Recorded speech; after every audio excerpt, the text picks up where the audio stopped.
ಭಾರತದ ಕೇಂದ್ರಾಡಳಿತ ಪ್ರದೇಶಗಳು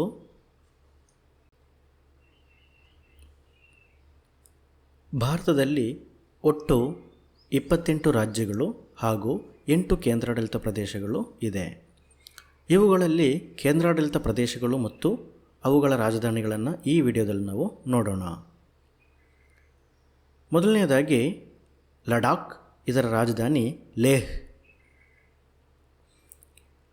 ಎರಡನೆಯದು ಜಮ್ಮು ಮತ್ತು ಕಾಶ್ಮೀರ, ಇದರ ರಾಜಧಾನಿ ಶ್ರೀನಗರ ಮತ್ತು ಜಮ್ಮು.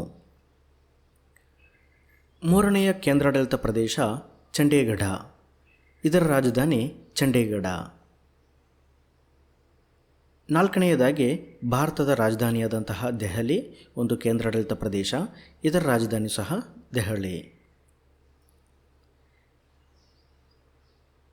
ಕೇಂದ್ರಾಡಳಿತ ಪ್ರದೇಶ ದಾದ್ರಾ ಮತ್ತು ನಗರ್ ಹವೇಲಿ, ದಿಯು ಮತ್ತು ದಮನ್, ಇದರ ರಾಜಧಾನಿ ದಮನ್.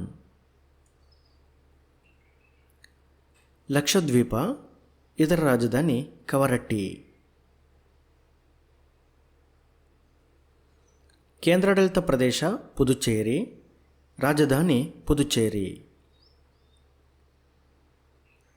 ಕೊನೆಯದಾಗಿ ಅಂಡಮಾನ್ ಮತ್ತು ನಿಕೋಬಾರ್ ದ್ವೀಪಗಳು, ಇದರ ರಾಜಧಾನಿ ಪೋರ್ಟ್ ಬ್ಲೇರ್.